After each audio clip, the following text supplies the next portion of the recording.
chers amis internautes, bonsoir. Ce soir, nous allons plonger dans le monde de l'intelligence artificielle avec François Dubois, que je suis vraiment heureuse de retrouver. Vous connaissez François Dubois, que j'ai reçu ici plusieurs fois dans le cadre de sa vice-présidence de profession gendarme, mais aussi pour son livre « Alice au pays de Lucifer ». Et pour ceux qui ne le connaîtraient pas encore, sachez que François Dubois est un ancien militaire de la gendarmerie nationale, officier de police judiciaire, instructeur et formateur de formateurs au sein des écoles de gendarmerie. Ses prises de position, comme d'ailleurs pour les médecins suspendus, l'ont évincé de l'éducation nationale. Alors ce soir, c'est son second ouvrage, Captionem, dont nous allons parler, Captionem qui vient de sortir. Il s'agit d'un roman qui se veut le laboratoire de gouvernance néo-collectiviste, la synthèse ultime des formes de totalitarisme qui ont été émises jusqu'ici. Bonsoir François. J'attends François. Merci de me recevoir. Je t'en prie, c'est vraiment un plaisir. Bonsoir François. Alors tu as choisi la forme d'un roman pour explorer les rouages d'un totalitarisme moderne où l'intelligence artificielle n'est qu'un rouage parmi d'autres. Dès les premières lignes, tu nous plonges dans des ambiances dignes de Lars von Trier avec son film Dogville, qui explore des interactions sociales, voire d'Orange Mécanique pour sa brutalité, sa réflexion sur la justice, l'œuvre de Stanley Kubrick de 71, je crois, ou encore ce vieux film de science-fiction des années 80, Blade Runner de Ridley Scott, dans lequel l'humanité est allée conquérir l'espace puisque la Terre est surpeuplée, quelque chose qui nous parle. La thématique de ton ouvrage ouvre de nombreuses pistes de réflexion sur ce que pourrait être le totalitarisme de demain. Alors certes, l'IA occupe une place prépondérante, mais Captionem traite également d'autres dynamiques sociales, métapolitiques, historiques et spirituelles. Alors ce roman, qui se lit très facilement et avec avidité pour ma part, est tellement riche qu'il pourrait être un scénario de film. Y as-tu pensé, mon cher Yannick, mon cher François, pourquoi je dis Yannick? Y as-tu pensé?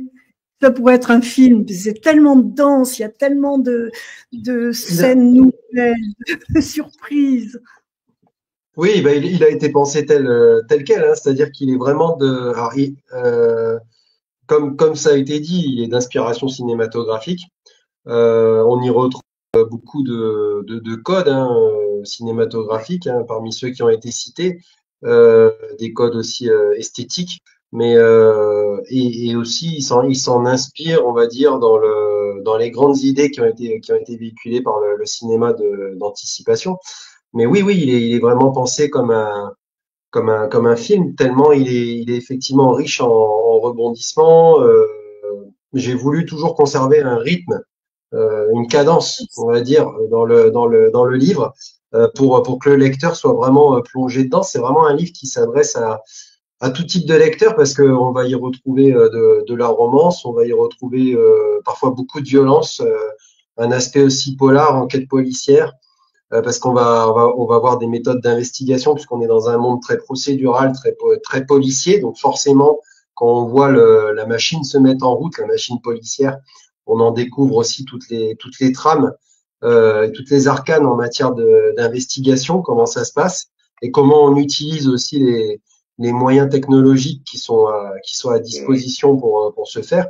Et puis ce livre aussi, il est pensé vraiment comme une œuvre réflexive, inspirée vraiment de 1984 ou le meilleur des mondes, mais à la sauce actuelle, c'est-à-dire avec l'apport technologique actuel, avec l'ingénierie sociale actuelle. Et peut-être avec un côté autrement plus pervers, c'est-à-dire qu'au lieu de projeter le lecteur dans un monde qui est clairement revendiqué comme un monde d'anticipation, le lecteur va découvrir dans le livre au contraire un monde qui ressemble de façon vraiment vertigineuse au sien. Et c'est tout le paradoxe de ce livre, c'est de pouvoir expliquer toute une méthodologie de gouvernance par le biais de l'ingénierie sociale, par le biais de la technologie, et aussi par le biais des interactions humaines. Donc une mécanique de gouvernance, mais tout en ressemblant énormément au monde dans lequel on vit. Donc c'est déstabilisant parce que quand on ferme le livre, on a l'impression d'être dans ce monde. La frontière se fait vraiment mince. Ça rappelle un petit peu, c'est un parallèle avec ton précédent roman qui était Alice au pays de Lucifer, qui était aussi un essai. Mais avant de revenir au roman, j'aimerais que tu nous dises d'où vient ce nom de Captionem et pourquoi tu l'as choisi. Alors captionem, c'est du latin, c'est l'accusatif singulier de captio qui veut dire piéger en latin. Donc ça peut aussi vouloir s'interpréter comme se traduire comme sophisme ou duperie. Donc c'est un mot qui on va dire qui est pas polysémique mais qui peut prendre plusieurs casquettes, mais on est toujours autour de l'idée du piège ou de la tromperie. Et quelque part c'est très symptomatique du monde dans lequel on veut nous faire rentrer. Et comme je le disais tout à l'heure, c'est un monde qui ressemble énormément au nôtre, sauf que le totalitarisme y est intégral, il est exprimé de façon paroxystique, mais en étant dans le même temps complètement invisibilisé. Donc c'est vraiment le piège qui se referme sur les gens, c'est-à-dire qu'ils ont l'impression d'être libres. Et c'est notamment porté par le fait qu'ils vivent dans une société qui se revendique comme très libertarienne et finalement très ouverte, même si dans le film, même si dans le livre elle est enclavée. C'est quand même un monde qui se veut très cosmopolite et notamment très woke, très hypersexualisé. Et donc en apparence très libre et très libertaire, alors qu'il est tout le contraire. Il y a un verrouillage numérique intégral, total.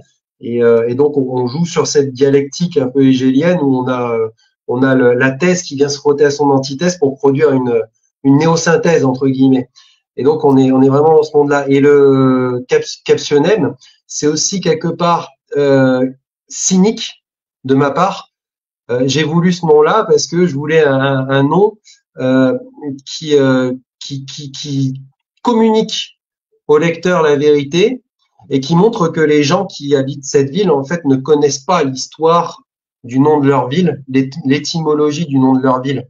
Parce que tout simplement parce qu'ils ne s'y intéressent pas et c'est aussi à l'image du monde dans lequel on vit, c'est-à-dire que par exemple si on prend des magazines comme The Economist ou quoi, ils se font souvent plaisir en nous annonçant ce qu'ils veulent faire.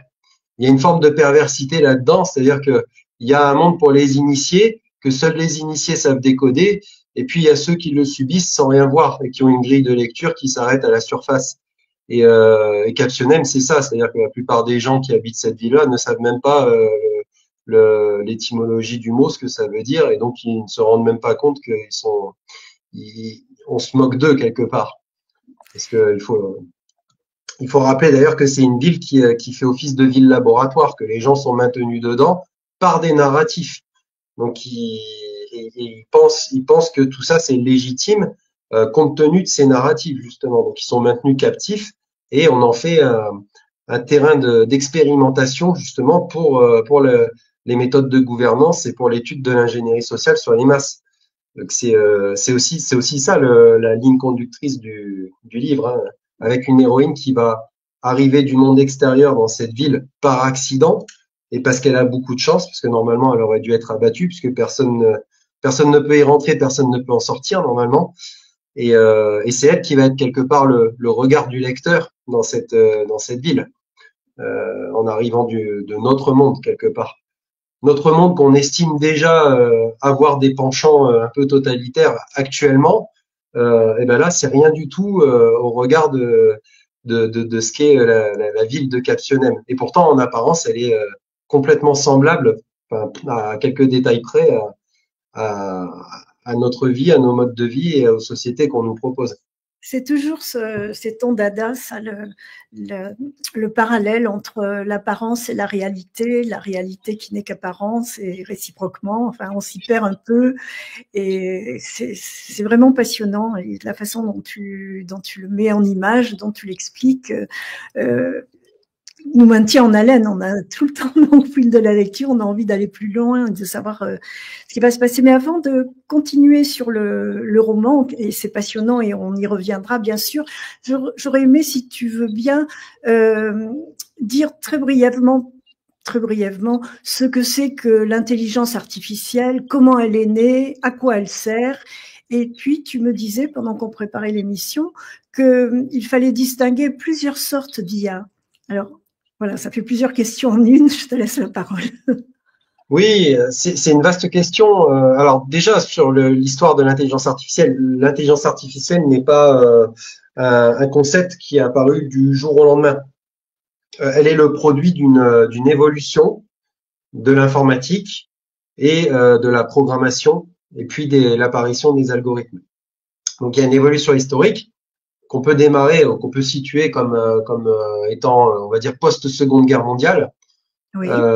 où on a un développement de l'informatique, de ce qu'on va appeler après les PC, tout ça qui vont apparaître, et on a les premiers ordinateurs qui apparaissent dans les années 50. Alors c'est vraiment rudimentaire, hein, et on a des gens comme Alan Turing qui est considéré comme un des pères de l'informatique, donc qui propose par exemple la première machine universelle, qui a introduit d'ailleurs le concept du test de Turing pour évaluer si une machine peut imiter l'intelligence humaine.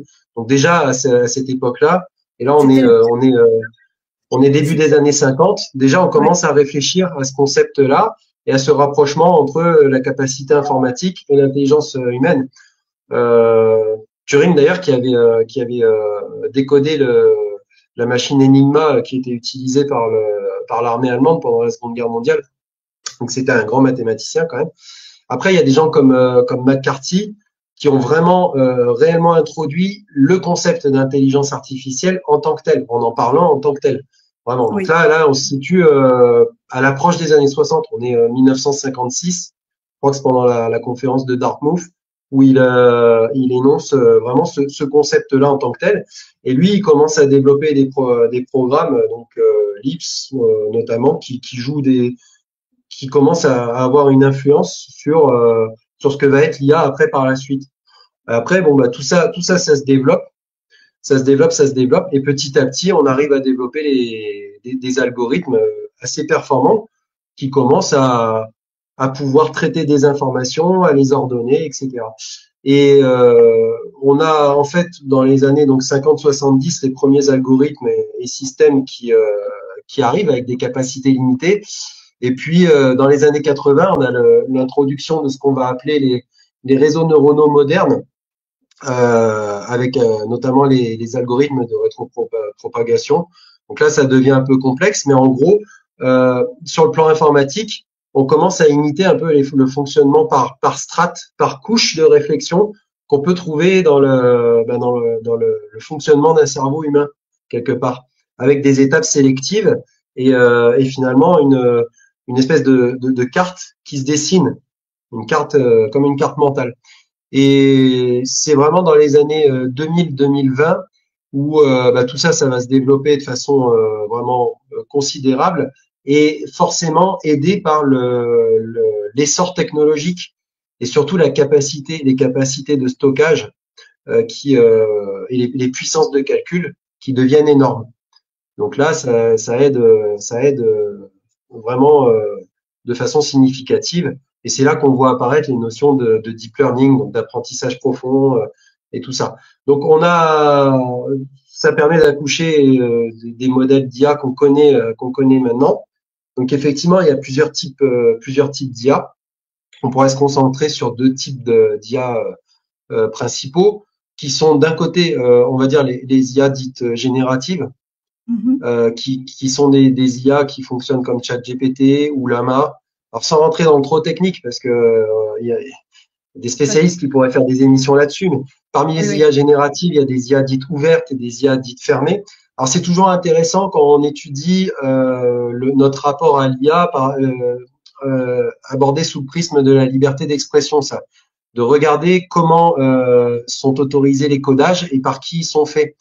Sur les IA ouvertes, tout le monde a accès aux lignes de code. Néanmoins, il y a quand même une supervision qui est faite par par le propriétaire de l'IA. Donc il y a toujours quand même une possibilité de restriction, ce qui est à Pardon, la fois bien et pas bien. quand tu dis le propriétaire de l'IA, c'est qui? Par exemple, Lama, je crois que c'est Zuckerberg. Donc Oui. c'est lui qui détient Lama et s'il y a une Ah, politique éthique à imprimer, ça va forcément transiter par lui. C'est comme si je suis sur un réseau social, si je suis sur son réseau à Zuckerberg, si je suis sur Facebook, s'il y a une politique qui doit s'appliquer, ça va passer par lui. Et toutes les restrictions ou quoi, forcément, voilà. Bon, là, je le prends en dernier maillon, mais on va dire qu'il y a une politique qui est forcément imprimée par le fabricant de l'IA. Après, il y a les IA fermées comme ChatGPT, où de toute façon, on ne peut pas modifier les lignes de code. Ce qui fait que moi, j'ai déjà fait les tests. Si on aborde des sujets sensibles, alors tant qu'on parle de généralité, ça va.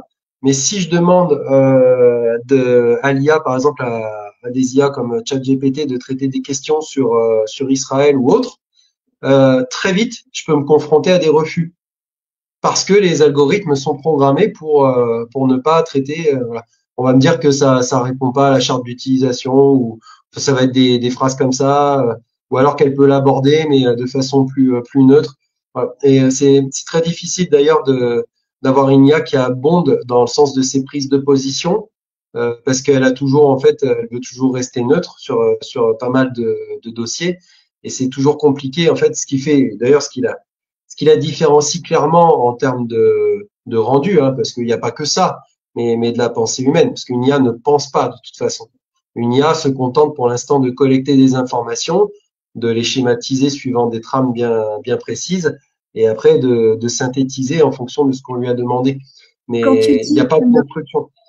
quand tu dis qu'elle ne pense pas, est-ce que ça veut dire qu'un jour elle arrivera à penser? Et si oui, est-ce que ça a un parallèle avec l'émotion, l'émotivité que peut recevoir un être humain? Pour l'instant, c'est non, et c'est ce qui nous Ben sauve quand ça c'est une vaste question.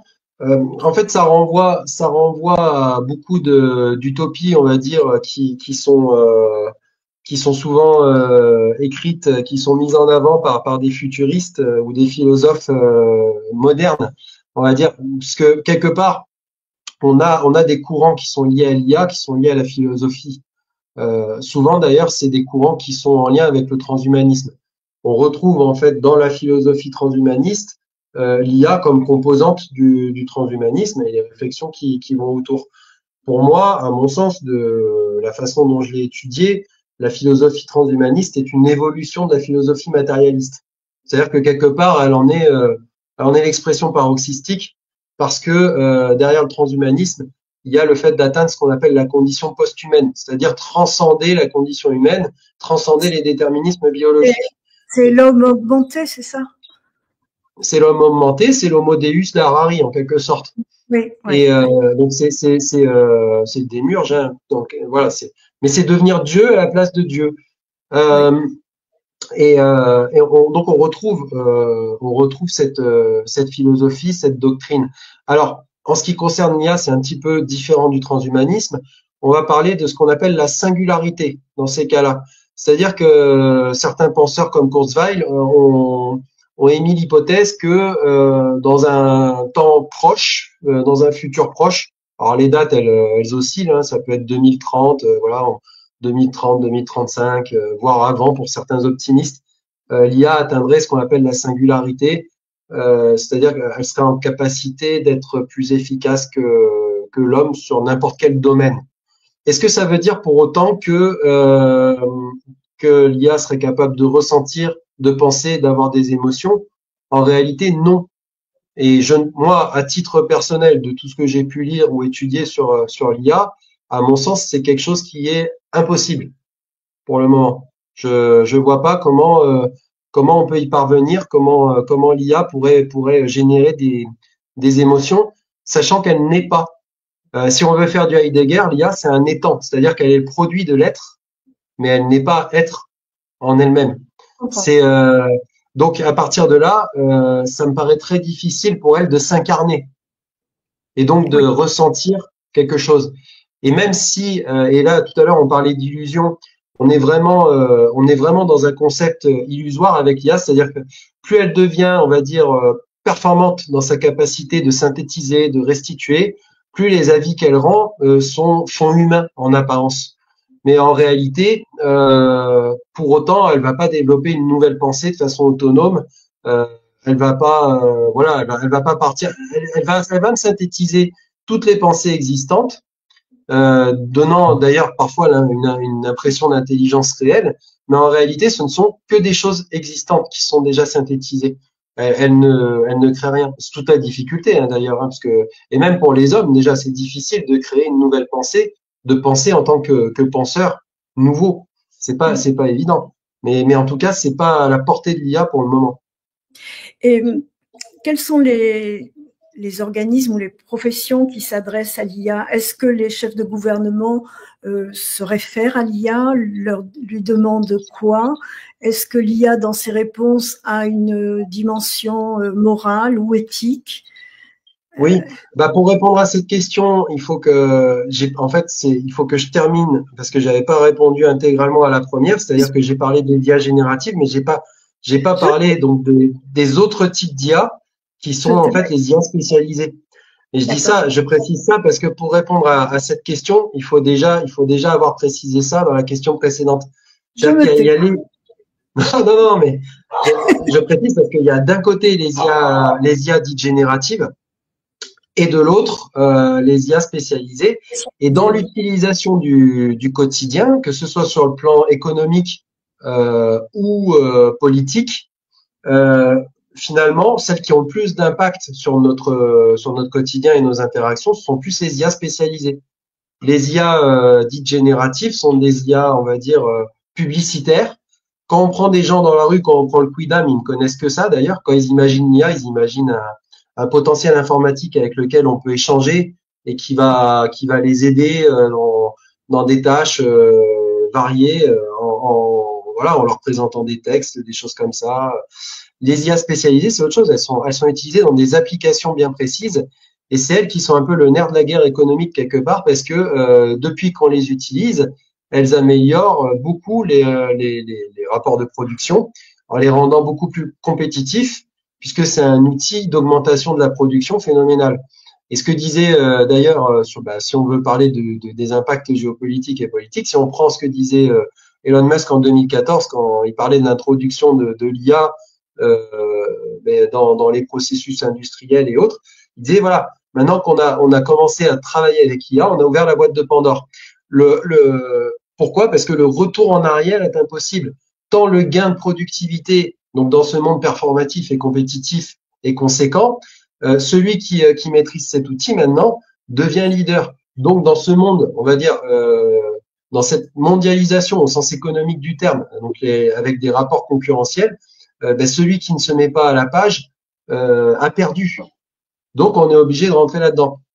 Et effectivement, il y a un impact sur la géopolitique parce que derrière l'IA, derrière son utilisation dans des tâches spécifiques, que ce soit par exemple des tâches médicales, si je prends aujourd'hui l'imagerie, en imagerie médicale, l'utilisation de l'IA pour interpréter les images commence à devenir quelque chose d'assez normalisé. Mais il n'y a pas que ça. Ça peut être aussi dans l'ingénierie, ça peut être donc dans des processus industriels, ça peut être dans plein de choses. Tout ça, ça a un coût parce que c'est une sous-traitance. C'est la question voilà.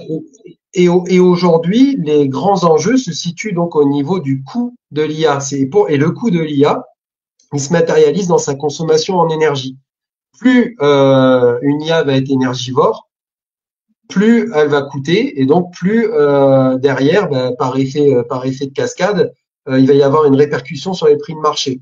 Donc celui qui trouve une IA qui est économe en énergie remporte forcément les marchés. On l'a vu avec DeepSeek par exemple, l'IA chinoise, qui parce qu'elle permettait des gains d'énergie substantiels, a fait dévisser le marché de la bourse américain en ce qui concerne les techs.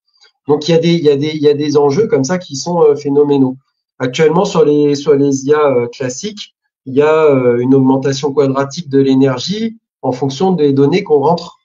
donc en entrée. C'est-à-dire que si je double mes données en entrée, eh ben, je multiplie puissance 2 l'énergie dont j'ai besoin, et ainsi de suite. Si je triple, multiplier puissance, enfin, je fais puissance 3, etc. Donc, à un moment, ça devient ingérable si on ne trouve pas d'autres solutions. Aujourd'hui, le gros travail sur les IA, il est essentiellement à ce stade-là. Donc, pour les rendre plus efficientes, donc on travaille sur les procédés, je crois, comme Google Titans ou quoi. Donc, des nouveaux procédés qui permettent d'augmenter ses capacités cognitives, entre guillemets, pour répondre plus vite, mais en consommant moins d'énergie et en faisant des sélections au niveau des ressources qui évitent de traiter l'ensemble des ressources. Ça permet d'économiser de l'énergie. Donc des processus sélectifs qui s'inspirent d'ailleurs beaucoup du fonctionnement du cerveau. Donc ça fait partie des enjeux. Après, sur le plan géopolitique, les IA spécialisées, elles ont aussi une grosse incidence sur l'armement et l'utilisation de l'armement. Aujourd'hui, le conflit en Ukraine est très porteur à ce niveau-là, et il a permis de développer de nouvelles technologies militaires, notamment en matière d'armement autonome, et aussi de nouvelles méthodes et de nouvelles stratégies, notamment par le biais de l'emploi des drones, qui, rappelons-le, sont pour la plupart assistés par des IA. C'est-à-dire que vous avez un téléopérateur, mais le drone est capable aussi, de façon semi-autonome, d'exécuter plein de tâches, certaines tâches de reconnaissance, et notamment des tâches de coordination avec d'autres essaims de drones. Et on a un rapport à la guerre qui change complètement, parce que on a une technologie maintenant qui est attribuable, qui est consommable, qui est très mobile et qui est peu cher. Un drone à $5000 maintenant qui est en capacité de détruire un tank dernière génération à 8-10 millions. Donc il y a un rapport de force qui est en train d'évoluer et qui pourra après plaider sur le plan géopolitique en la faveur d'entités non étatiques, hein, qui pourront se doter de moyens peut-être assez efficaces en matière de destruction. C'est pas impossible. Est-ce que c'est une méthode, une utilisation de l'intelligence artificielle par l'armée, par exemple, ou par la gendarmerie? Est-ce que tu as des exemples d'utilisation? C'est une question qu'on m'a demandé de te poser. Alors, c'est pas forcément de l'intelligence artificielle à proprement parler, mais on a des logiciels qui utilisent, par exemple, en gendarmerie, qui sont très performants et qui utilisent des algorithmes comme Anacrim donc c'est des logiciels d'investigation en matière criminelle. Après, il existe dans le domaine de la surveillance et de la sûreté des logiciels, effectivement, qui fonctionnent sur des bases algorithmiques. Alors, si je prends le logiciel israélien Briefcam, qui est utilisé par pas mal de municipalités en France, je crois que, je suis pas sûr, mais il me semble qu'il l'utilise à Nice, par exemple. C'est un logiciel qui est en capacité d'identifier des personnes sur une surveillance de masse par caméra en fonction de certains paramètres qu'on va rentrer. Par exemple, si on recherche tel type de physique, tel type de vêtements, un sac à dos rouge, etc., le logiciel est capable, par le biais des algorithmes, de repérer la personne. Maintenant, il y a des utilisations qui peuvent en être faites de façon probablement officieuse, mais de façon officielle, il y a la CNIL normalement qui est là pour surveiller toute dérive éthique, et sachant qu'aujourd'hui, on n'a pas le droit, à l'heure actuelle, de faire les recoupements entre les antécédents judiciaires ou une identité numérique et ce qu'on peut voir potentiellement dans la rue quand on filme. Donc, pour l'instant, les gens sont encore protégés par ce type de loi. Néanmoins, en off, il n'est pas impossible d'utiliser les capacités du logiciel. Ça a été expérimenté pendant les Jeux Olympiques. Par contre, le retour sur expérience est plutôt négatif. C'est-à-dire qu'il y a eu un taux d'échec assez phénoménal, avec des confusions grotesques. Et, voilà, c'était pas très au point. Il y avait 4 logiciels qui étaient utilisés, un israélien, un américain et 2 français. Il y avait des logiciels qui avaient été conçus aussi pour déterminer le profil des meurtriers, avec une image type, et les gens étaient photographiés dans la rue et voire arrêtés parce que le profil correspondait à tel type de criminel. Il y a Anacrim qui permet de faire des recoupements et des rapprochements comme ça. Après, sur le fichier, par exemple, de traitement des antécédents judiciaires, il y a une option qui est en lien avec la reconnaissance faciale. on peut faire identifier une personne sur les bases en fait d'une donnée, d'un témoignage qu'on a. Par contre, on est obligé de le faire de l'anonymiser en mettant la photo de cette personne sur un ensemble, sur un trombinoscope de personnes, de photos de personnes qui lui ressemblent. Oui. Et on doit la faire ressortir par rapport à cette personne-là. On peut pas la cibler en particulier. Bon, il y a plein de choses comme ça. Mais Un peu après, comme bon, ben ça. reconnaître quelqu'un à la gendarmerie, ça m'est arrivé personnellement. J'avais été agressée, donc il a fallu que je reconnaisse la personne sur un cahier. Et j'ai dit, c'est lui.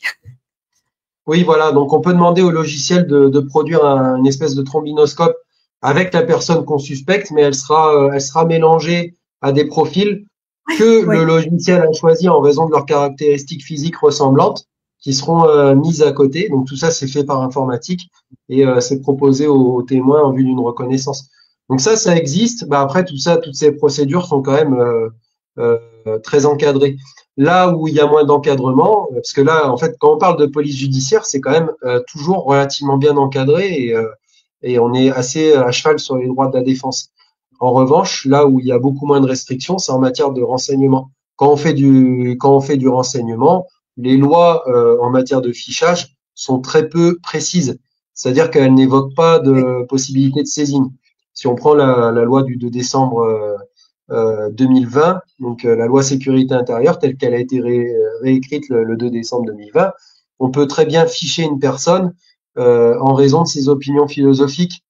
Philosophique, hein, je dis bien, c'est le terme qui est employé, de son appartenance religieuse, de son appartenance syndicale. Tout ça, c'est des termes qui sont dans la loi et qui permettent de ficher donc des personnes pour ces raisons, mais sans qu'il y ait un motif. C'est-à-dire qu'on n'expose pas un motif qui autorise le fichage. Si je parle d'opinion philosophique, je ne dis pas lesquelles doivent, enfin nécessitent ou mériteraient d'être fichées et lesquelles ne méritent pas. En réalité, c'est au bon vouloir du prince. Donc, d'accord. et là-dessus, c'est là-dessus en fait que c'est le plus dangereux. Et Oui. c'est quelque chose qui a été d'ailleurs beaucoup développé à partir de 2015 sous Emmanuel Valls, parce que la loi renseignement date de cette année.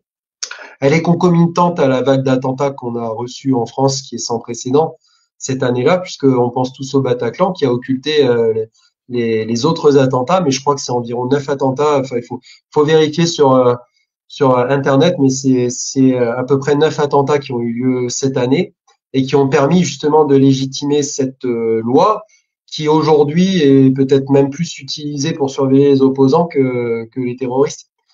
Donc c'est très voilà, c'est très particulier. Moi, et là où je peux alerter, c'est sur le flou qu'il existe autour des modalités de saisine en matière de renseignement. Voilà. Et là où il y a un flou, il y a un loup, comme on dit en droit, souvent. Quel est le recours des individus qui sont, j'allais dire fichés, mais qui sont repérés, inquiétés sur une excuse de reconnaissance faciale ou bien de, de, de piratage de conversations téléphoniques ou... Mais officiellement, déjà, les gens qui font l'objet d'interceptions téléphoniques ou quoi, dans le cadre, je dis bien, du renseignement, ne le Oui, sauront pas.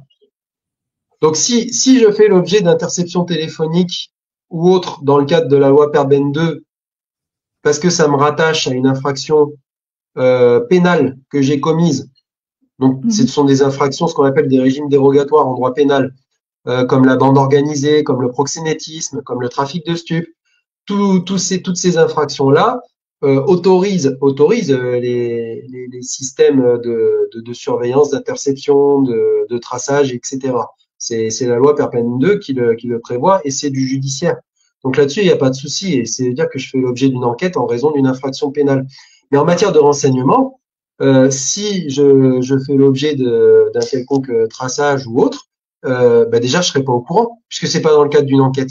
Donc bien sûr. je vais pas être impliqué ou incriminé dans quoi que ce soit et ce sera impossible pour moi de toute façon de dire arrêtez de le faire puisque j'ai aucune preuve qu'ils le font. C'est assez compliqué. On est dans le renseignement justement. Le but c'est de récolter du rance c'est pas d'interpeller les personnes. Alors parfois ça arrive que certaines personnes, dans certaines affaires, et ça c'est déjà arrivé dans les milieux d'opposition politique en France, ils Oui. soient convoqués non pas par les forces de l'ordre, mais par la DGSI. Ça arrive à Ronald, par exemple, le président de profession gendarme, Oui. mon camarade. Donc ça peut arriver, voilà. Mais ça reste assez exceptionnel. Et là, c'est assez compliqué, effectivement, pour faire valoir ses droits. Est-ce qu'il y a de la fraude ou des fabrications de faux À quel niveau? justement dans ces enquêtes de renseignement? Oh, je pense pas qu'on monte des faux dossiers. Voilà, ça a peut-être pu arriver dans l'histoire ou quoi pour planter certaines personnes. Je sais pas, je voudrais pas m'avancer. Mais en théorie, c'est pas ce qui est fait. C'est pas comme ça, je pense qu'on procède. En revanche, dans les procédures judiciaires, il arrive parfois qu'il y ait des PV qui soient antidatés, c'est-à-dire qu'ils sont réalisés après la période où ils auraient dû être faits et signés, par exemple.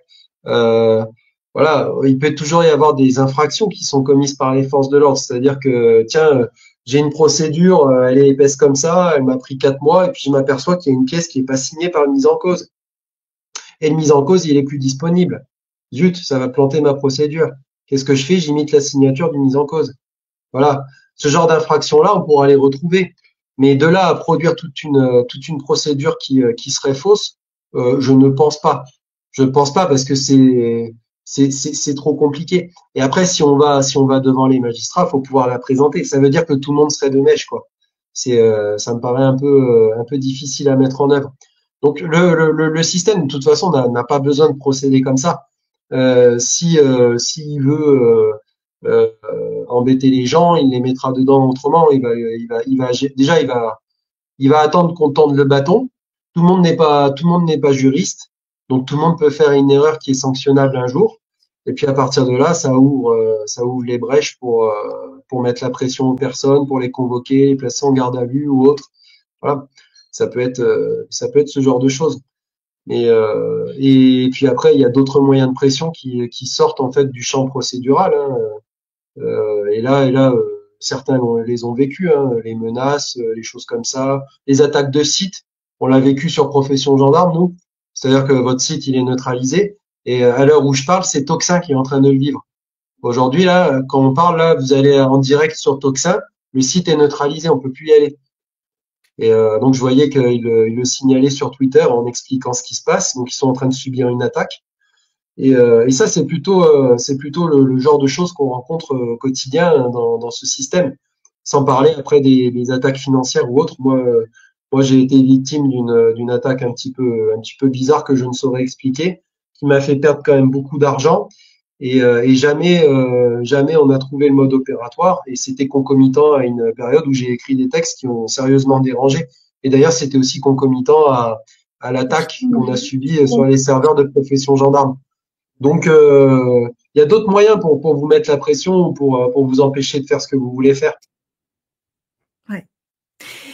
Et est-ce que est-ce que tous les pays sont au même niveau dans l'avancée de leur utilisation, de leur connaissance de l'intelligence artificielle? Est-ce que les États-Unis sont plus en avance que la France et l'Europe ou la Chine? Est-ce que on se maintient? J'ai l'impression qu'en France, il y a quand même des ingénieurs très compétents et très forts. Est-ce que où on en est? Alors, en France, je remets pas en question le niveau de compétence qui peut s'avérer être très élevé. Néanmoins, on a pris beaucoup de retard sur le plan Ah, des financements et de la politique.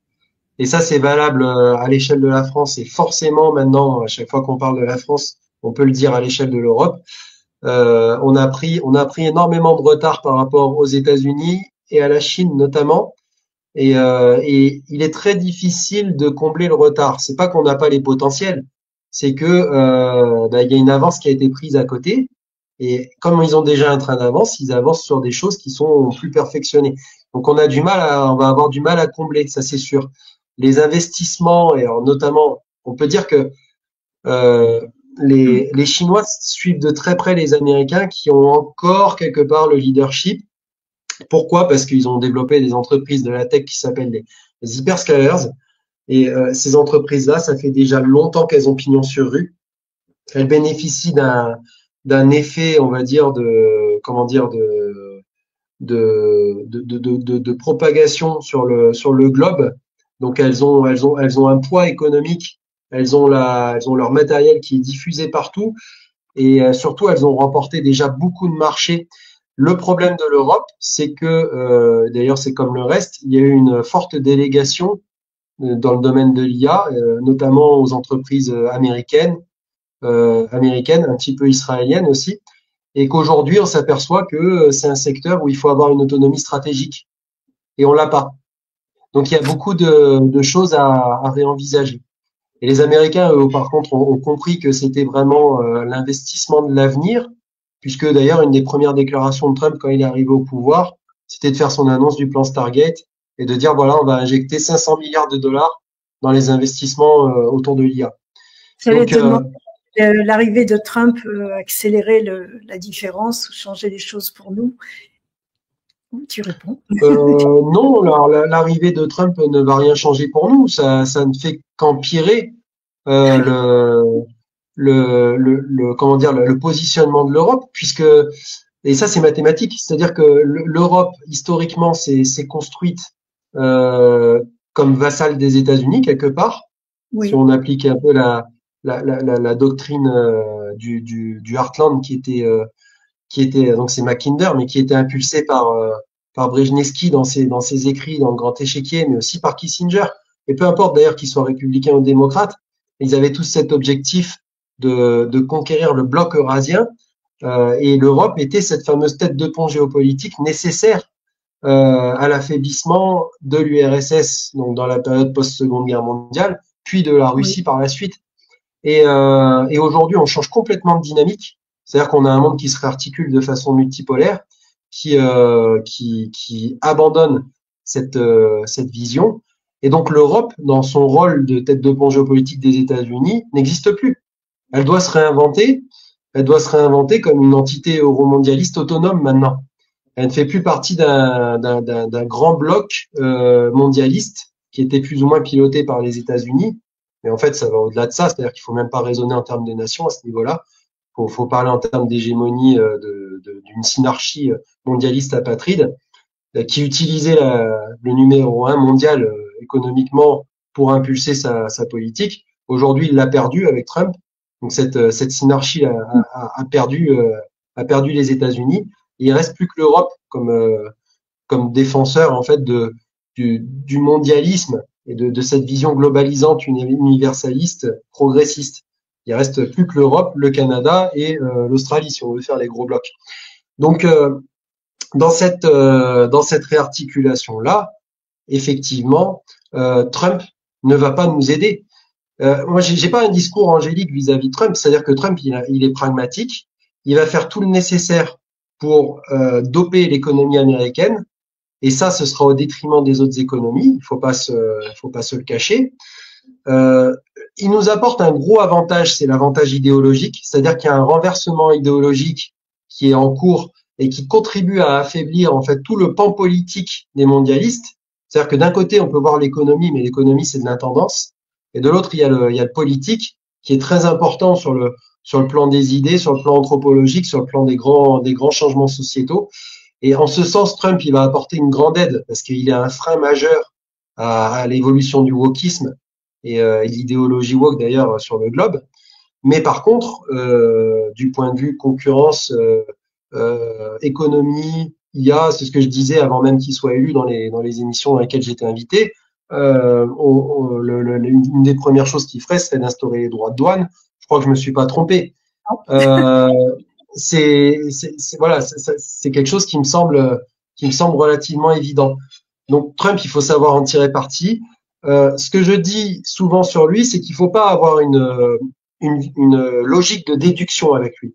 Il faut pas se dire c'est parce que Trump est élu que le monde va s'améliorer.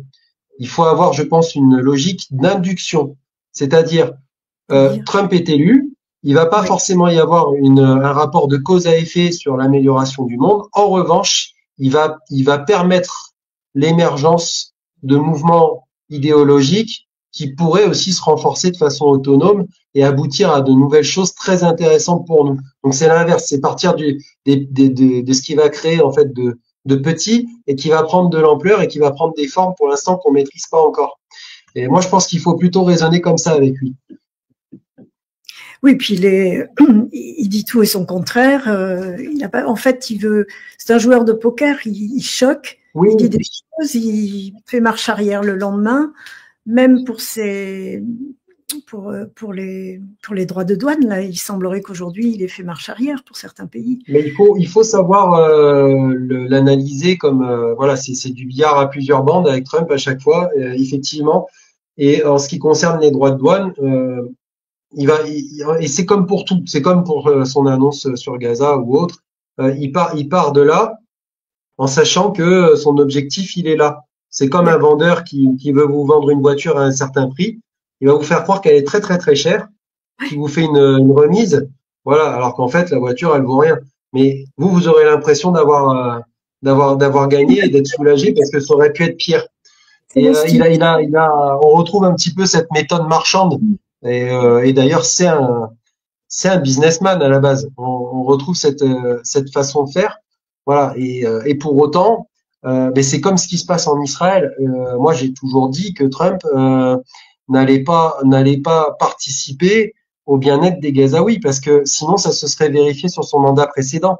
Et ça n'a pas été le cas. Si on suit le parcours de l'argent, ça n'a pas été le cas.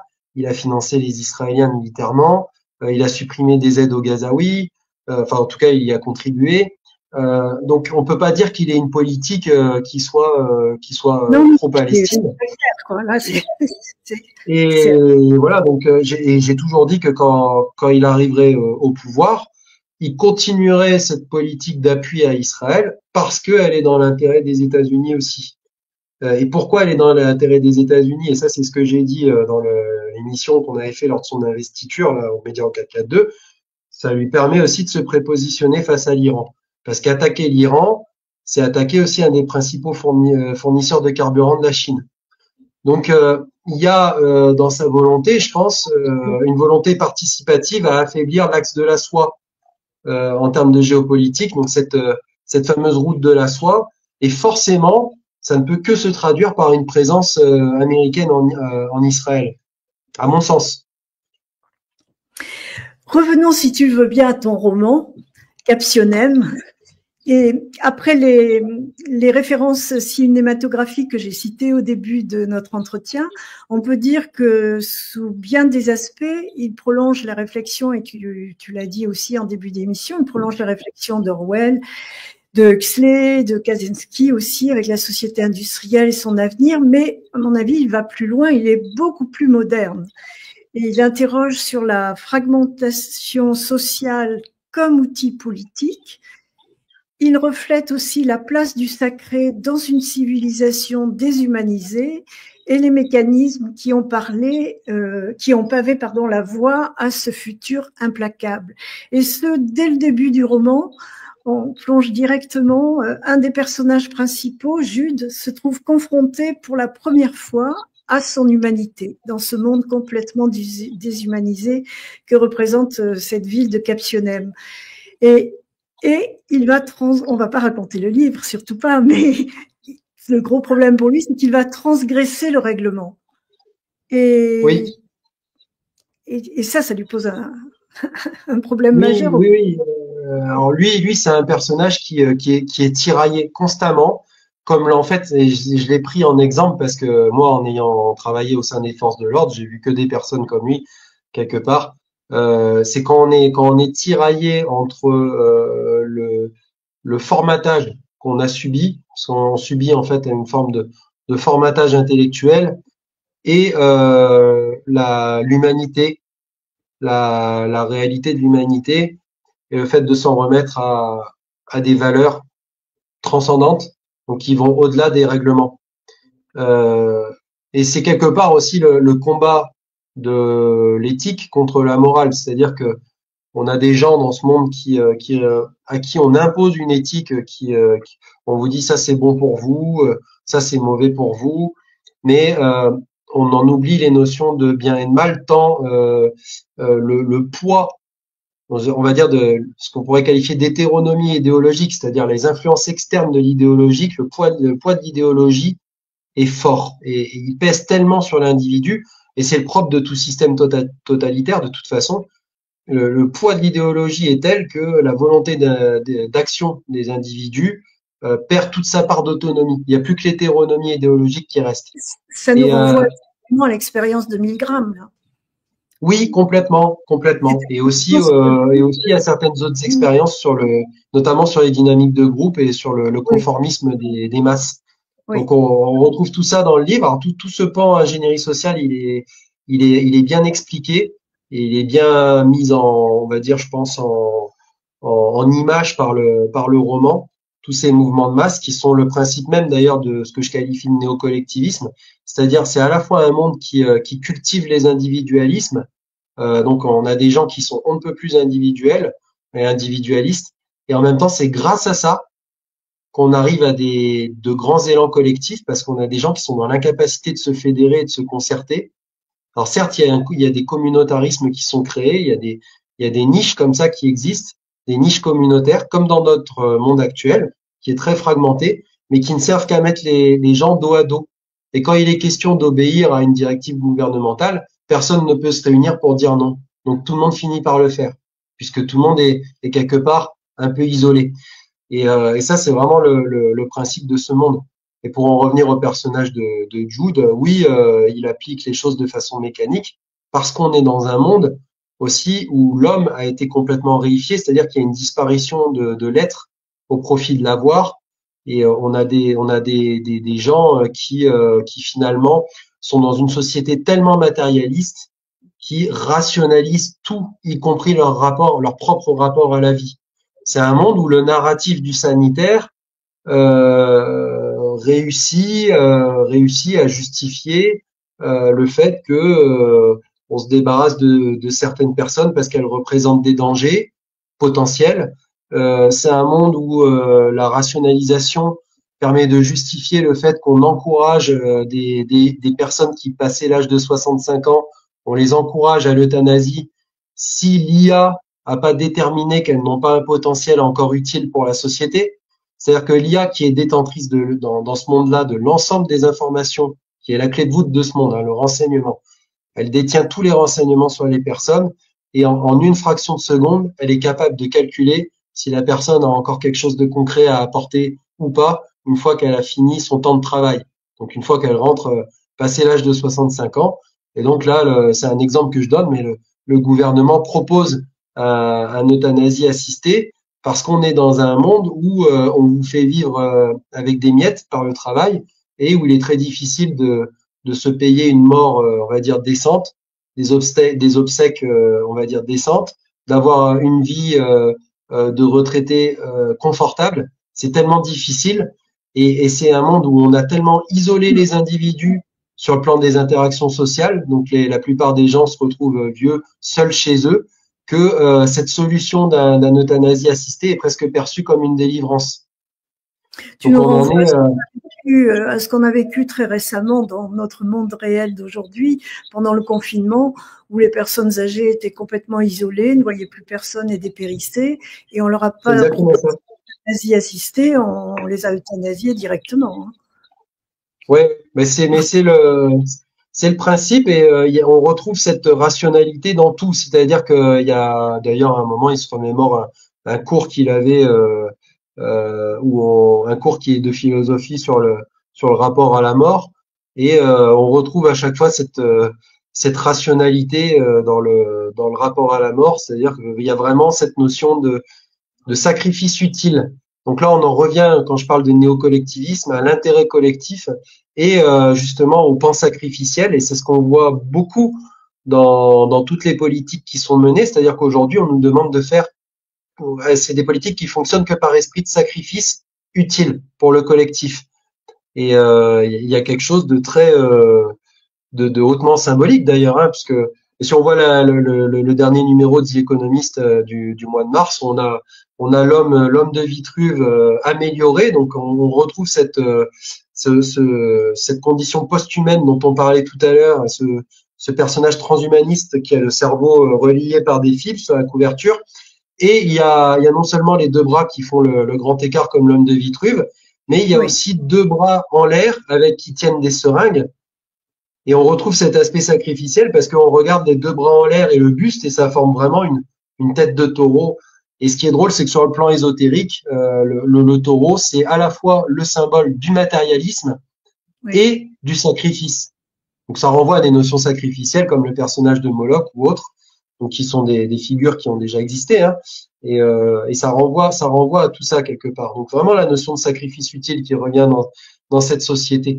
Et de toute façon, cette société, elle est pilotée par les piliers du World Economic Forum. Donc je me suis vraiment basé là-dessus pour en articuler la mécanique de gouvernance. Il y a 5 piliers fondamentaux. Alors le premier, c'est ce qu'on appelle le stakeholder capitalisme, c'est-à-dire le capitalisme des parties prenantes. Donc c'est cette fusion qu'il y a entre les grandes entreprises, donc les GAFAM et autres, et la sphère politique, la porosité. Pourquoi on l'instaure? Pourquoi le World Economic Forum cherche à l'instaurer? Parce qu'il a compris que dans cette nouvelle ère matérielle, donc finalement post-spirituelle qui se présente, et ça c'est depuis l'après-Renaissance, hein, l'homme maintenant ne se définit plus par ce qu'il est, mais par l'avoir, donc plus par le paraître et par ses modes de consommation et ses habitudes de consommation. Donc le World Economic Forum a très bien compris que il sera plus efficace à faire passer les messages politiques par le biais des vecteurs de consommation que par le biais des politiques eux-mêmes. Donc aujourd'hui, quand c'est une entreprise qui vous promeut l'écologie, la politique du zéro carbone et tout ça, c'est presque mieux reçu que quand c'est un homme politique qui vous le présente. Et en tout cas, maintenant, ce sont les entreprises qui le font, les grandes multinationales qui promeuvent tout ça. Et ça aide à introduire les idées. Donc ça c'est le premier pilier, ça, le pilier économique. Ensuite, il y a le pilier sociétal. Donc c'est société et équité. Et là, c'est tout le wokisme.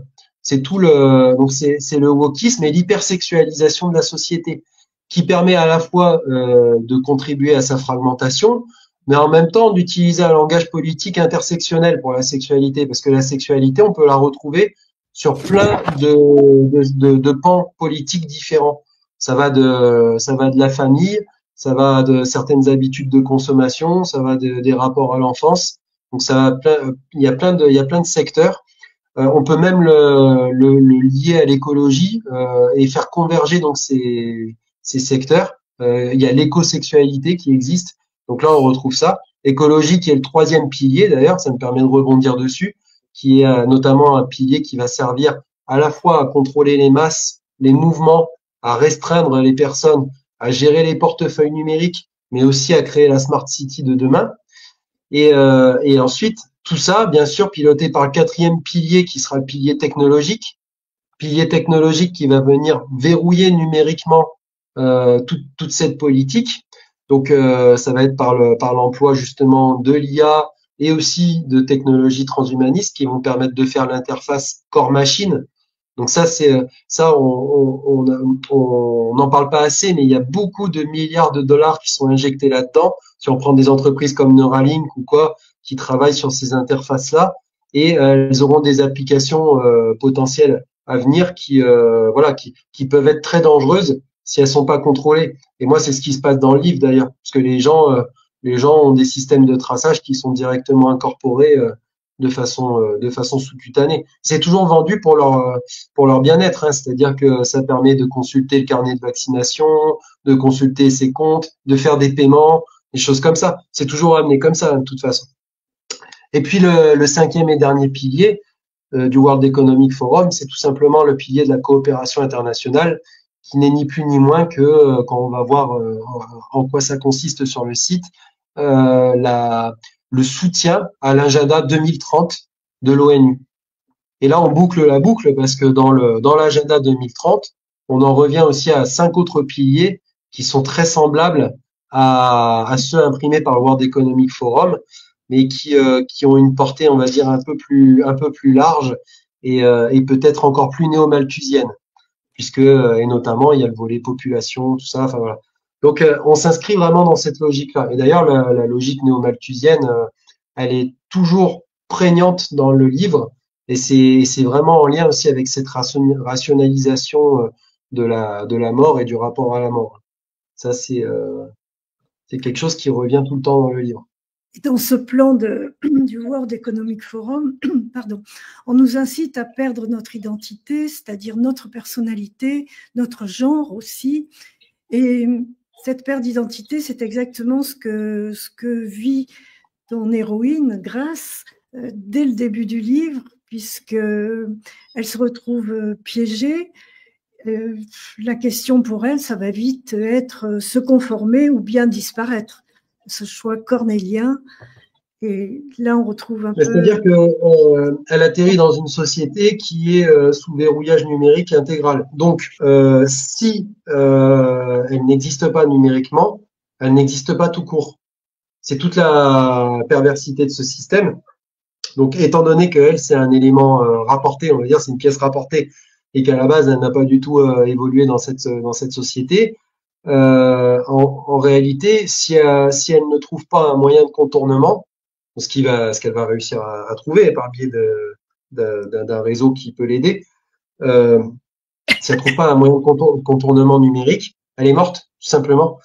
Et quelque part, d'emblée, on voit quel est le but ultime de ces gens-là dans leur rêve de gouvernance numérique, c'est faire de nous des gens qui n'existent que virtuellement, et le jour où on veut se débarrasser de vous, on a juste à vous débrancher et vous êtes complètement marginalisé du système, d'un système dont on ne peut s'émanciper puisque tout est fait pour que ce soit impossible. Toutes les lois font, et d'ailleurs c'est ce qui est actuellement mis en place. Aujourd'hui, plus on va aller, plus ça va devenir compliqué de vivre de façon autonome, d'avoir ses poules, d'essayer de pouvoir être en capacité d'être hors circuit. Pourquoi? Parce qu'on veut atteindre ce but d'emprise totale sur l'individu qui n'offre aucune contrepartie. Donc, toute contrepartie envisageable est à neutraliser. C'est ce qu'on fait aujourd'hui. On veut supprimer les contreparties potentielles pour faire en sorte que les individus, une fois débranchés, soient réellement morts. Et c'est ce qui se passe dans le livre, puisque dans le livre, d'ailleurs, ce sont des monnaies numériques des banques centrales qui sont émises. Il n'y a même plus de monnaie fiduciaire qui tourne. Et donc, c'est des portefeuilles de dépenses qui sont alloués en fonction des narratifs en place. Donc, tout se calque sur les projets actuels, de toute façon. Et quelque part, on incarne son propre chiffre, son propre numéro, puisque la monnaie n'a même plus de nom. Oui. Alors aujourd'hui, par exemple, si on prend notre monnaie, autrefois sur le franc, on avait des figures historiques françaises à travers lesquelles on pouvait s'identifier. Oui. Aujourd'hui, sur les billets européens, il n'y a plus que des monuments, il n'y a plus que des blocs de pierre quelque part. Et demain, avec la monnaie numérique, il n'y aura plus rien. Le vecteur identification de la monnaie est voué à disparaître. Pourquoi? Parce qu'on s'inscrit dans une logique mondialiste. Donc, il n'y a pas lieu de se reconnaître ou de s'identifier à travers la monnaie. Et la monnaie devient un chiffre qui sert en fait à faire du crédit social, ni plus ni moins. Donc, j'ai une valeur et par ailleurs, la technologie permet de la débiter instantanément. Il n'y a plus de transactions. Il n'y a plus la possibilité de faire le choix de payer ou non. Ou même si on n'a pas le choix, aujourd'hui, parfois, on fait quand même le geste qui induit le fait qu'on pourrait ne pas le faire. Ça n'existe même plus dans ce monde-là. Aujourd'hui, enfin dans ce monde-là, c'est un peu le monde des péages à flux libre, mais directement ponctionné, c'est-à-dire que on rentre dans un magasin, on ressort avec la marchandise et on a été identifié numériquement, suivi et débité de son compte automatiquement. Et c'est le principe extrême de délégation au point que l'individu consomme mais sans faire de choix presque. Et c'est valable, on le retrouve d'ailleurs dans le système électoral du livre. Et ça, je me suis inspiré de ce que disait Klaus Schwab, c'est-à-dire que il y a un système qui permet des élections par le biais de l'IA. Et comment on a réussi à justifier ça? Eh bien, par le fait que justement l'IA étant détentrice de l'ensemble des données et surveillant l'intégralité des interactions entre les individus et ce qui se passe sur les réseaux sociaux, c'est la mieux placée pour choisir, a priori, l'individu qui correspondra le plus à ce qu'on veut sur les réseaux, à ce qu'on regarde sur la télé et tout le reste. Ce qui fait que les gens Million l'acceptent. d'enfants est déjà bien fabriqué. Oui, mais les gens non seulement l'acceptent et participent encore plus, sachant que c'est l'IA qui choisit en fonction de ses critères. Ils fréquentent les réseaux sociaux beaucoup plus, ils regardent la télé beaucoup plus, parce qu'ils savent que c'est le moyen par lequel ils vont réussir à faire élire la personne qui regarde ou la personne qui soutiennent sur les commentaires des réseaux, etc. Donc c'est un système qui est très pervers parce qu'il emprisonne les gens dans le piège de la télévision, dans le piège des réseaux. Et tout ça, en fait, c'est de l'information orientée. Et ils se retrouvent coincés dans un cercle vicieux et ils s'en rendent même plus compte. Et ils n'ont aucun pouvoir décisionnel. Et qui détermine la somme, alors c'est même pas numérique, la somme d'argent de chaque individu? Puisqu'ils n'ont pas tous, tout le monde a la même somme au départ ou pas? Non, les gens touchent des salaires qui viennent s'accumuler en fait sur une espèce de compte. Et ensuite, il y a des portefeuilles de dépenses numériques en fonction de, c'est-à-dire que en fonction des impératifs politiques ou quoi, ils sont autorisés, ou alors de leurs dépenses précédentes ou de leur comportement, ils sont autorisés à dépenser telle somme sur tel créneau de consommation, etc. Ils sont limités à telle somme sur d'autres. Et s'ils commettent des infractions dans la rue, ils vont être automatiquement débités. Donc tout se fait de façon automatique et sinon bah, ils sont bloqués. Et il y a des systèmes aussi d'amendes importantes comme ça, tout comme il y a des systèmes de restriction. Là, par exemple, il y a un personnage dans une conversation, il évoque le fait que il a écrit un article qui critiquait les communautés transgenres, notamment. Et donc, il se retrouve instantanément sanctionné par l'IA. C'est instantané, c'est-à-dire qu'elle le voit, il reçoit un avertissement, et dans la foulée, il est automatiquement jugé, ponctionné, et il a une restriction de son débit Internet pendant X temps, avec menace de perdre son emploi, etc. Voilà, il y a des lois qui autorisent aussi, dans certains cas, les banques à renoncer à leurs clients. Sauf que dans ce monde-là, la banque qui vous rejette, enfin, vous êtes mort, quoi. Si vous avez plus puisqu'il y a plus d'espèces. Donc, si vous avez plus de compte numérique, c'est terminé. Donc, il y a plein de systèmes comme ça et le pire du pire quelque part, c'est que à un moment, c'est évoqué, les gens vouent une forme de culte aux serveurs qui abritent leur fortune parce que s'il leur arrive quoi que ce soit, ils se retrouvent effacés. Oui. Donc c'est ça le pire, c'est qu'il y a une forme d'adoration du bourreau. Ils vont se battre pour défendre leur tyran. Oui, oui, oui. Ça. Donc c'est clairement ça. Ouais, c'est terrible. Et après, ben, là-dedans, il y a l'IA qui intervient. Et ça, c'est pour tout le maillage, toute la surveillance et la collecte de renseignements. Donc j'explique les différentes IA qui travaillent chacune sur leur secteur. Donc il y a des IA économiques qui sont chargées de surveiller les transactions, de réguler les impôts, tout ça. Il y a des IA sanitaires, donc qui sont chargés justement de veiller à la bonne application donc les vaccins. Donc il y a un accès permanent en fait à l'état vaccinal des gens. Et ce sont ces IA-là notamment qui surveillent le fait que personne ne puisse s'échapper de la ville et personne ne puisse y rentrer. Le grand danger, finalement, c'est le maillage des informations et les échanges. Et c'est exactement ça. Et toutes ces IA, elles font l'objet d'un maillage et elles sont supervisées par une IA qui s'appelle la Trinité et qui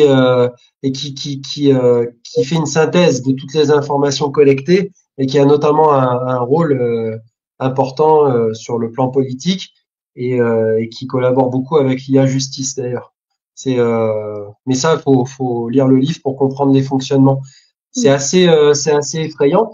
Par contre, ce qui est le plus effrayant quelque part, c'est que le rendu visuel du monde dans lequel ils évoluent, il est très proche du nôtre au quotidien.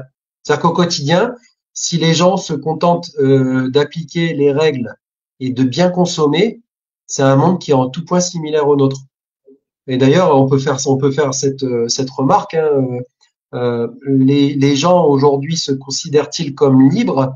C'est la question qu'on peut se poser aujourd'hui. C'est une question en réalité qui a trouvé sa réponse pendant le Covid et pendant les confinements. On a C'est vu l'histoire de qu'il la y a beaucoup, grenouille, hein. C'est l'histoire de ben, il la y a beaucoup, il y a grenouille. beaucoup de gens qui ont, donc il y a des gens qui faisaient partie des résistants qui ont compris que la liberté réelle n'était pas celle de consommer. Et il y a hélas une grande majorité de gens qui confondent actuellement la liberté avec la liberté de consommer et qui a pensé que en allant se faire vacciner et en obtenant son QR code, on Oui. retrouvait la liberté. Voilà. Et c'est toute la comment dire la difficulté et en même temps l'illusion de notre monde. Encore une fois, l'illusion. Et alors, l'héroïne, grâce au cours du roman, découvre la dissidence aussi. La dissidence et la Oui. fausse dissidence. Bah, alors, comme on l'a dit tout à l'heure, c'est inspiré du film Dogville. Qui est un film que je trouve génialissime sur le plan des interactions humaines. Et là, ça m'a permis en fait de balayer un spectre de personnages assez large et de lui faire rencontrer donc des gens de tout horizon. Et parmi ces gens-là, donc dans ceux qui se présentent comme étant dissidents, opposants à ce système, donc qui vivent de façon assez dissimulés, hein, qui sont obligés ou parfois de se mélanger à la foule, mais en utilisant des artifices. Elle va rencontrer effectivement des gens qui sont en réalité des contrôleurs d'opposition. Et ça, je me suis inspiré de l'expérience de mon parcours là-dedans, parce que finalement, ça fait que quelques années, ça fait à peu près 3 ans que je me suis lancé, on va dire, dans le milieu alternatif, on va dire opposant. Ce bon, résistant, je m'estime pas. Quand je vois ce qu'ont fait mes grands-parents, je m'estime pas résistant encore. Je comprends. Mais mais peut-être un jour on le deviendra, qui sait. Mais mais en tout cas, ouais, elle va rencontrer des gens comme ça. Et moi, mon parcours m'a permis de comprendre aussi certaines méthodes, notamment des méthodes qui consistent à soit vous utiliser, alors des méthodes qui servent aussi à vous catalyser des fois, tout simplement en vous récupérant dans des mouvements ou des tâches qui sont complètement stériles, en vous faisant croire que ça aura une portée quelconque et ça n'en a jamais. Ou alors des gens, oui, qui se présentent comme tels et qui ont des intentions complètement contraires. Voilà. Elle va rencontrer effectivement ce type de personnage de façon d'ailleurs très brutale, puisque là on voit le côté humain. Hein. Il y a l'ennemi, il y a la société qui représente un ennemi, mais finalement, le pire de tous, ça reste l'homme. Hein. C'est aussi l'homme qui fait la société et l'homme en tant qu'ennemi de lui-même. Et là, elle va vraiment avoir cette expérience-là et il va lui arriver des choses très, très, très violentes. Ça, c'est sûr. Ça, c'est Que tu sûr. Qui vont décris, faire d'ailleurs basculer la suite de l'histoire et la suite du roman. oui, oui, que tu décris de façon telle qu'on comprend que tu as vécu ou que tu as été témoin de certaines scènes de ton Oui, récit. quand j'ai écrit ce livre, je l'ai voulu puissant de toute façon, et puis c'était mon premier roman, puisque le premier livre est un livre un peu, le premier livre que j'ai écrit, Alice au pays de Lucifer, est un livre un peu hybride qui mélange à la fois Le roman est le laissé. roman et l'essai. Oui, Là, c'est un roman 100% roman à part entière, avec parfois des concepts qui sont très denses, très riches. Hein, pour autant, ça ne veut pas dire que c'est pas parce que c'est un roman qu'il n'est pas riche de concepts. Au contraire, il est très très riche de concepts. Et dans l'écriture, j'ai voulu faire ressortir vraiment ma sensibilité et mon vis-à-vis de toute la violence que j'ai pu essuyer au cours de mon parcours, de ma carrière. Donc il y a des choses qui sont exprimées de façon très très brutale, très violente parfois. Il y a une forme de violence crue. Et tout ça, c'est directement inspiré de ce que j'ai vécu ou de ce que j'ai pu entendre au cours des auditions que je prenais en tant qu'officier de police judiciaire sur des faits criminels graves. Et j'ai beaucoup été confronté à la mort. J'ai beaucoup vu de morts par balle, des suicides notamment. Et ça, forcément, ça transparaît dans le livre. Et il y a des descriptions qui peuvent être, je pense, un peu, parfois un peu violentes, un peu choquantes. Et c'est fait exprès dans le sens où ça accompagne quelque part le reste de la violence, qui n'est pas de la violence physique, mais cette société est une violence. Elle est, c'est quand je disais qu'il y a une référence aussi à Orange Mécanique, c'est dans sa globalité, c'est-à-dire dans la société qu'on a produit, ce monde qui est finalement le monde à venir si jamais personne ne se bouge et si personne ne se réveille, c'est cette violence ultime qui nous attend. Et c'est très brutal, effectivement. Et donc le lecteur, ça quelque part, ça peut aussi contribuer à son éveil et ça le chamboule. Et ça participe, quoi qu'il en soit, à la dynamique, parce que c'est aussi par la violence qu'on fait bouger les choses, Oui. souvent, même sur le plan philosophique ou artistique. Je sais plus qui disait d'ailleurs, la violence est la maîtresse des arts. C'est ce qui va donner un mouvement aux choses. Et là, effectivement, la violence donne du mouvement. Et ce qui arrive n'est pas gratuit. À chaque fois, ça donne un mouvement très important dans l'histoire. À chaque fois Mais qu'il se produit quelque chose comme ça. alors, ne fais pas peur aux auditeurs, aux internautes. Il n'y a pas que de la violence. Il y a aussi une très belle histoire d'amour. Il y a des passages beaucoup C'est plus ça, romantiques. c'est un roman que j'ai voulu vraiment quelque part tout public, parce que c'est sûr qu'il y a de la violence. Alors c'est pas tout public excepté les enfants et les adolescents, on va dire. Oui, Mais tout de public adulte, c'est très large. Et voilà, il y a aussi de la romance. Il y a et tout ça, ça joue, ça concourt à l'ensemble. Parce que quand on décrit une société, quand on décrit de la vie, eh ben, il faut aussi de l'amour, il faut de la peine, il faut de la tristesse. Il y a tout ça qui se confronte à certains moments dans le livre. Il y a de l'amitié, il y a de la trahison. On retrouve tous ces grandes caractéristiques, tous ces traits humains. Donc ça c'est très important, et ça rend le livre, je pense aussi très attachant quelque part, parce qu'on va de rebondissement en rebondissement.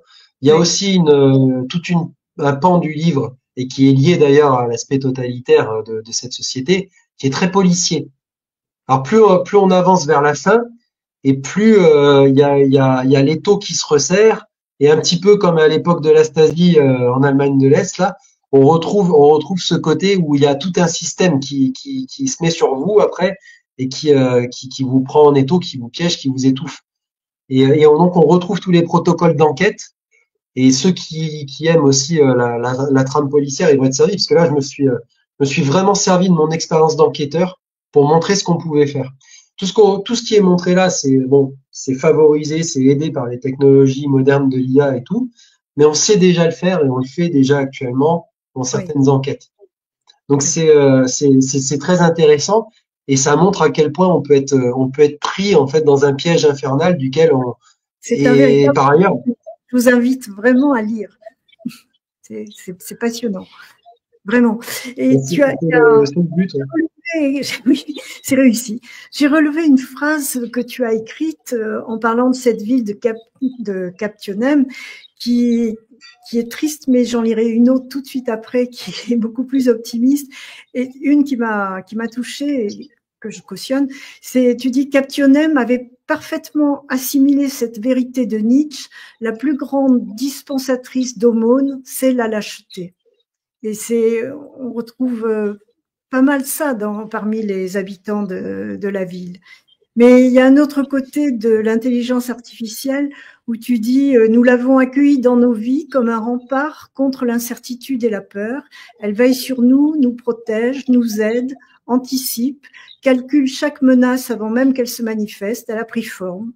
De l'immatériel, elle est passée au tangible, incarnée dans une superstructure immense, une entité autonome qui respire et vit à travers les réseaux et les systèmes interconnectés. Alors, à nous de l'utiliser à bon escient. Quel sera ton dernier mot pour conclure cette émission sur ton roman, sur l'intelligence artificielle? l'utilisation que l'on doit faire, que l'on doit en faire. Est-ce que on doit être optimiste comme l'est Philippe Guillemont, qui est quand même un spécialiste de l'intelligence artificielle et qui, lui, parle d'un futur lumineux. Quelle est ta position à ce sujet? Ma position vis-à-vis de l'intelligence artificielle, elle est complètement neutre. C'est-à-dire que pour moi, ce n'est ni plus ni moins qu'un outil. Et un outil formidable, formidable, tant il peut apporter effectivement un certain confort, une augmentation de la production, voire même se substituer dans certains cas à certaines tâches. Et voilà. Mais tout dépend, tout dépend. Pour moi, le danger réel se situe dans le modèle de société dans lequel cette IA va s'épanouir et que va en faire ce modèle? C'est surtout ça la question. Parce que l'IA, c'est pas une intelligence à proprement parler. Moi, je trouve que le terme d'intelligence artificielle, d'ailleurs, il est galvaudé quelque part. Oui, mais c'est un outil. Et si, si on n'y prend pas garde, on peut le faire évoluer dans un monde où cet outil va être utilisé de façon très défavorable. Donc c'est surtout ça qu'il faut regarder. Alors quelles sont les solutions plutôt qu'on pourrait apporter pour pouvoir répondre? L'IA sera une bonne chose dans le futur. Je pense que c'est aussi remettre quelque part l'IA à sa place, c'est-à-dire l'utiliser en tant qu'outil et le faire sciemment parce que de toute façon c'est quelque chose qui devient maintenant très difficile à contourner, mais remettre un petit peu l'église au centre du village en accordant une part plus importante au spirituel. Je pense que c'est quelque chose qui et ça c'est une question vraiment ontologique quelque part, c'est-à-dire se recentrer sur l'être en lui-même, l'homme pour ce qu'il est, et l'homme dans une vision transcendée et avec une vision morale, c'est-à-dire reparler de bien, reparler de mal, reparler de choses qui fondamentalement peuvent occasionner du mal.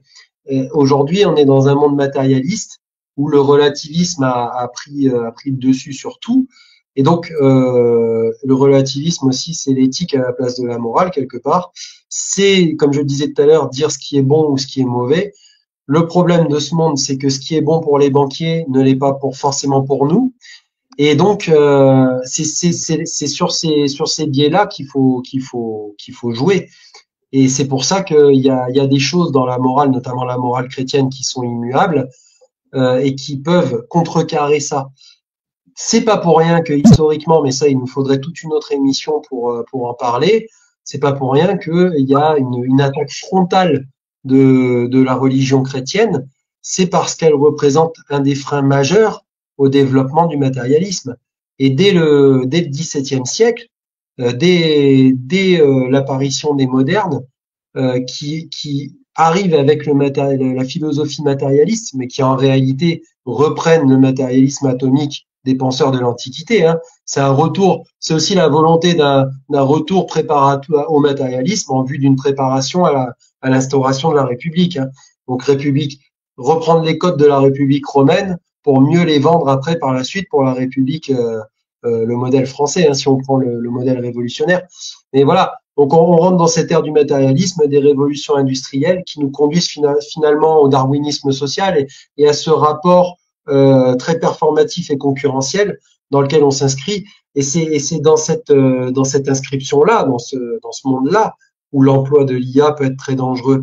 Et c'est dans ce monde-là où on peut arriver à quelque chose comme une situation telle que l'a décrivait le docteur Alexandre, où il y aura d'un côté les homo deus, des hommes qui auront accès à l'amélioration et à l'augmentation, et de l'autre, les inutiles. C'est ça qu'il faut éviter. Parce que ces gens-là, à travers leur message, sont le produit de toute cette évolution du matérialisme et du darwinisme social, justement. Le transhumanisme, c'est ça, hein. C'est l'évolution moderne du matérialisme. Donc, Oui. Pour répondre à une internaute j'ai lu dans le bandeau qui disait oui, mais toute découverte peut être utilisée à bon escient ou à mauvais escient. Bah oui, évidemment, l'intelligence artificielle c'est forcément un progrès, mais ça peut devenir une arme terrible selon les mains qui l'emploient. Et donc tout ça, ça devient une question de société. Donc à nous de. Disons que oui, aujourd'hui, l'IA, c'est l'impact, je pense, est tout aussi important, voire plus, sur le plan économique, géopolitique et anthropologique à venir, et peut-être même plus conséquent, par exemple, que la bombe atomique. Donc oui, on peut dire ça avec n'importe quelle invention. Oui, je peux dire que effectivement, la fourchette introduite par Catherine de Médicis a changé notre façon de manger, mais l'impact n'est pas le même. Là, quand on parle d'IA, on parle de bouleversements anthropologiques majeurs avec des bouleversements aussi économiques. Et derrière, faut voir les derniers rapports du FMI sur la substitution potentielle de l'IA sur de nombreux corps de métier. C'est effrayant aussi. Donc il faut aussi réfléchir à tout ça et voir quel modèle de société on peut adopter pour pouvoir utiliser tous les meilleurs atouts de l'IA tout en s'assurant de faire en sorte que l'homme ne soit pas réifié de son côté, transformé aussi en objet marchand, qui s'inscrit aussi dans un processus de compétition et qui soit même en compétition, voire carrément écrasé par l'IA. Moi, c'est pas cette conception-là que j'estime être intelligente. Pourtant, c'est la conception de pas mal de penseurs actuels de la tech. Je vais citer le docteur Alexandre qui recite Harari, qui lui-même s'est inspiré de Esfandiari, etc. Mais voilà, là encore, rien que sur ça, on pourrait refaire une heure. Donc, c'est très intéressant. On arrive au bout du temps qui nous est imparti. Et merci à Eric de nous avoir permis de déborder sur le temps officiel. Et merci à toi, François. Alors, j'avais vu aussi passer dans le bandeau quelqu'un qui demandait qui tu étais par rapport à profession gendarme. On l'a dit, ou qui te retrouvait pas. Oui, je suis la vice-président de l'association Profession Gendarme. Oui, quand même. En attendant que Ronald passe les rênes, voilà, mais de toute façon, on est régulièrement en contact avec Ronald. Et puis, et puis à côté de ça, je fais beaucoup de conférences en ce moment. Je suis vraiment dans les quatre coins de la France là. Et voilà, ça bouge beaucoup. On peut me suivre aussi sur Twitter, sur YouTube. Voilà, je taper ton nom et on te trouve. Je m'exprime. J'en profite. Chose que je pouvais pas faire avant. Oui. Merci beaucoup, François. Merci d'avoir répondu de façon si complète et si précise à mes questions. Et chers internautes, j'espère que vous avez apprécié. Donc, je vous invite vraiment à vous procurer ce livre Captionnem, écrit par François Dubois. C'est un très beau roman qui fait à peu près 400 pages et quand on le lit, le temps passe tout seul parce qu'on est vraiment impatient de voir ce qui va se passer derrière puisqu'à chaque fois, il y a quelque chose de nouveau qui intervient. Merci à toi, François, et chers internautes. Merci, bonne soirée et à la semaine prochaine.